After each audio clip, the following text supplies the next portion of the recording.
الرحمن الرحيم الحمد لله والصلاة والسلام على رسول الله وعلى آله وصحبه أجمعين.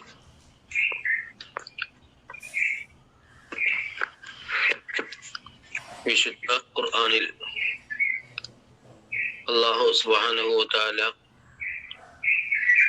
ഏറ്റവും കൂടുതലായി കൈകാര്യം ചെയ്ത വിഭാഗമാണ് മുനാഫിക്കുകൾ എന്ന് പറയുന്നത്.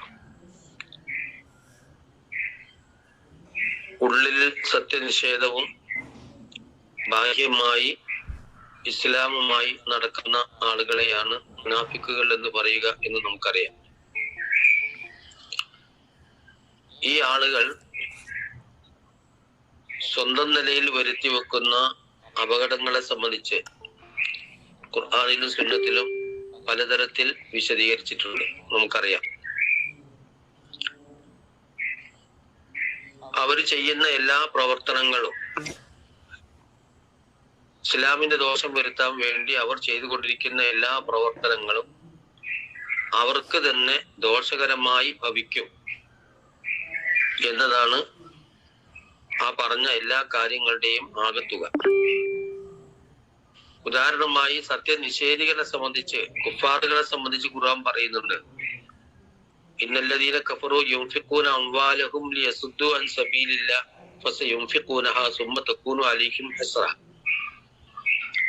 തങ്ങളുടെ സമ്പത്തുകൾ അള്ളാഹുവിന്റെ മാർഗത്തിൽ നിന്ന് ആളുകളെ തടയാൻ വേണ്ടി ചെലവഴിച്ചു കൊണ്ടിരിക്കുന്ന ആളുകൾ അവരത് ചെലവഴിച്ചു കൊണ്ടേയിരിക്കും. സുമ്മ തകൂനു അലൈഹിം ഹസ്റ, പിന്നീട് ആ ചെലവഴിച്ച് അവർക്ക് ഖേദത്തിനിടയാകും എന്ന് കുഫാറുകളെ സംബന്ധിച്ച് ഖുർആൻ പറയുന്നത്. ഇതുപോലെ തന്നെയാണ് കപടവിശ്വാസികളായ ആളുകളുടെ അവസ്ഥയും. അവരുടെ വിശ്വാസവും അവരുടെ നിലപാടുകളും തന്ത്രങ്ങളും ചതിപ്രയോഗങ്ങളും പ്രചാരണങ്ങളും ഇസ്ലാമിനെതിരെയുള്ള എല്ലാ തരത്തിലുള്ള അവരുടെ പ്രവർത്തനങ്ങളും അല്ലാഹു സുബ്ഹാനഹു വ തആല പരാജയപ്പെടുത്തും. തന്നെയുമല്ല, ഇന്നൽ മുനാഫിഖീന ഫി ദർക്കിൽ അസ്ഫലി മിനന്നാർ, കപടവിശ്വാസികൾ നരകത്തിന്റെ ഏറ്റവും അടിയിലെ തട്ടിലായിരിക്കും, ഏറ്റവും കഠോരമായ ശിക്ഷയായിരിക്കും അവർ അനുഭവിക്കുക എന്നും ഖുർആൻ പറയുന്നു. അങ്ങനെ വരാൻ എന്താ കാരണം എന്ന് ചോദിച്ചാൽ, സാദഹുമുല്ലാഹു മറലൻ. ഖുർആനിൽ മറല് എന്ന വാക്ക് മുനാഫിക്കുകളുമായി ബന്ധപ്പെട്ടാണ് ഉപയോഗിച്ചത് എന്ന് നമുക്കറിയാം. രോഗം. അപ്പോ ദൈനംദിനം അവരുടെ ആ കാപട്യം എന്ന് പറയുന്ന രോഗം വർദ്ധിച്ചു.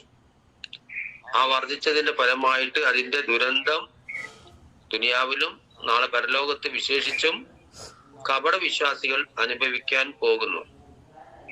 ഇതാണ് അവരെ സംബന്ധിച്ച് പറയുന്ന പ്രധാനപ്പെട്ട ഒരു കാര്യം.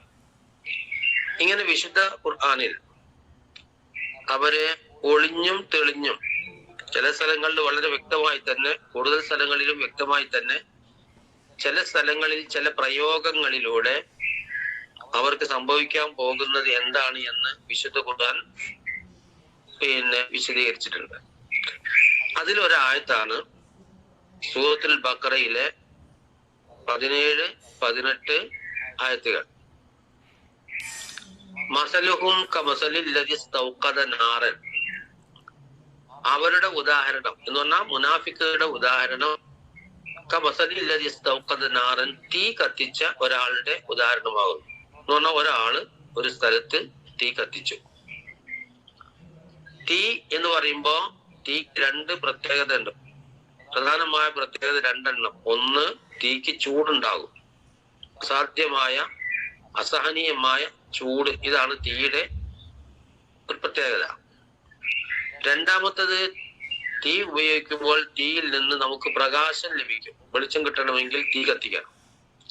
അപ്പൊ തീ എന്ന് പറയുമ്പോൾ ഒന്നാമതായി അതിൽ തീയുണ്ട്, അഗ്നിയുണ്ട്. രണ്ടാമത്തത് അതിൽ നിന്ന് പുറത്തേക്ക് വരുന്ന പ്രകാശം. ആ പ്രകാശം നമുക്ക് ആവശ്യമാണ്. അപ്പോ ഇങ്ങനെ ഒരാള് തീ കത്തിച്ചു. ഫലമ്മ അല്ലാഹത് മാ ഹൗലഹു, അയാളുടെ ചുറ്റുമുള്ളതിനെ ആ തീ എന്ത് ചെയ്തപ്പോൾ, പ്രകാശിപ്പിച്ചപ്പോൾ, അള്ളാഹ എന്ന് പറയുമ്പോൾ പ്രകാശിപ്പിച്ചു. ദഹബല്ലാഹു ബിനൂരിഹിം, അള്ളാഹു എന്ത് ചെയ്തു? ആ പ്രകാശത്തെ എടുത്തു കളഞ്ഞു. തീ കത്തിച്ചു. തീ കത്തിച്ചപ്പോൾ പ്രകാശമുണ്ടായി. ആ പ്രകാശം അവർക്ക് ഉപകാരപ്പെട്ടു. പക്ഷെ അള്ളാഹു എന്ത് ചെയ്തു? ആ പ്രകാശത്തെ എടുത്തു കളഞ്ഞു.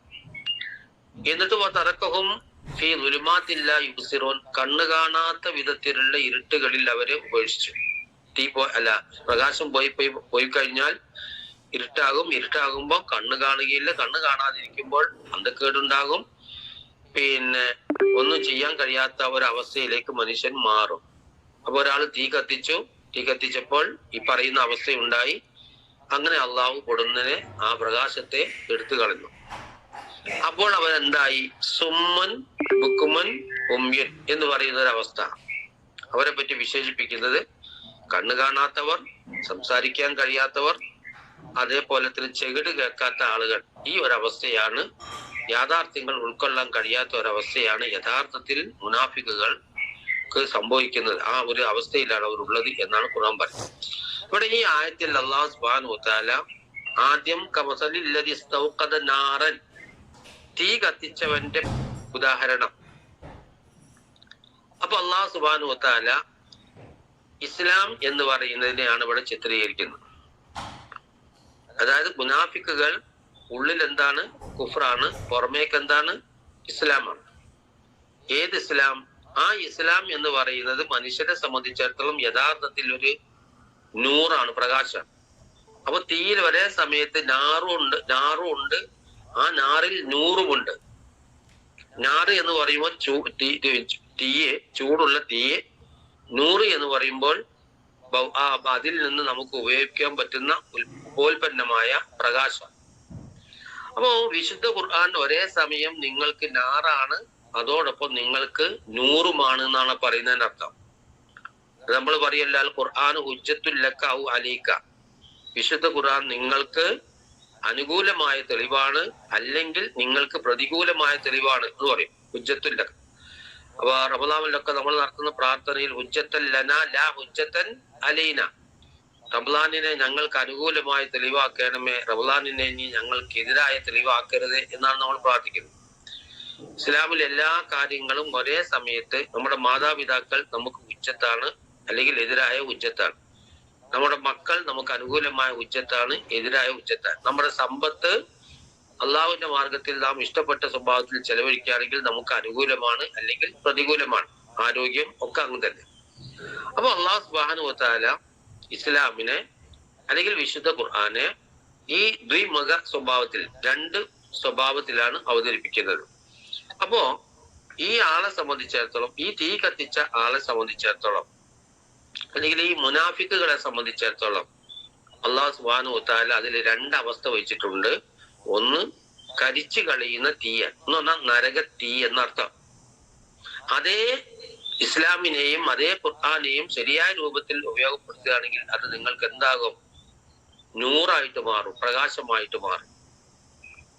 വളരെ മനോഹരമായ ഒരു വിശദീകരണമാണ്, ചിത്രീകരണമാണ് അല്ലാഹു സുബ്ഹാനഹു വ തആല ഈ ആയത്തിൽ നടത്തിയിരിക്കുന്നത്. അപ്പം ഇസ്ലാം, വിശുദ്ധ ഖുർആൻ ഒരേ സമയം നമ്മുടെ ഓരോരുത്തരുടെയും നാറാണ്, അല്ലെങ്കിൽ ആ നാറിനെ നമ്മൾ എന്ത് ചെയ്യണം?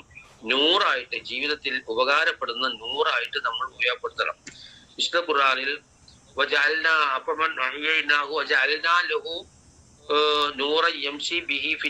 എന്ന് പറയുന്നുണ്ട്. ഇസ്ലാമിനെ ഒരു പ്രകാശമായി സ്വീകരിച്ച് ആ പ്രകാശവുമായി ജനങ്ങൾക്കിടയിലൂടെ നടന്നു പോകുന്നവൻ എന്ന് ഖുർആനില് പറയുന്നുണ്ട്. അത് പിന്നെ അബൂജഹലിനെയും ഉമർ ബിൻ ഖത്താബ് റളിയല്ലാഹു അൻഹുവിനെയും ഉദ്ദേശിച്ചുകൊണ്ടാണ് ആ ആയത്ത് ഇറങ്ങിയത് എന്ന് വ്യാഖ്യാതാക്കൾ പറയുന്നത് കാണാം. എന്ന് പറഞ്ഞാൽ ഉമർ റളിയല്ലാഹു അൻഹു ഇസ്ലാമിന് എന്തായിട്ട് ഉപയോഗിച്ചു? പ്രകാശമായിട്ട് ഉപയോഗിച്ചു.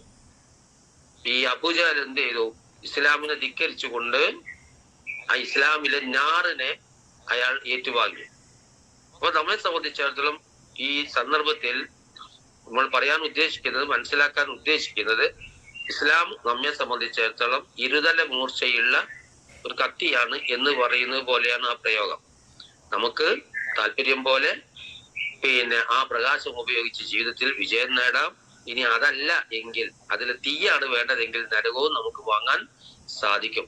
അള്ളാഹു സുബ്ഹാനഹു വ തആല ഇസ്ലാമിന്റെ വിശുദ്ധ ഖുർആന്റെ പ്രകാശം ഏറ്റുവാകുന്ന സത്യവിശ്വാസികളിൽ ഉൾപ്പെടുത്തി നമ്മെ ഏവരെയും അനുഗ്രഹിക്കുമാറാവട്ടെ. വആഖിറു ദഅവാന അനിൽ ഹംദുലില്ലാഹി റബ്ബിൽ ആലമീൻ. അസ്സലാമു അലൈക്കും.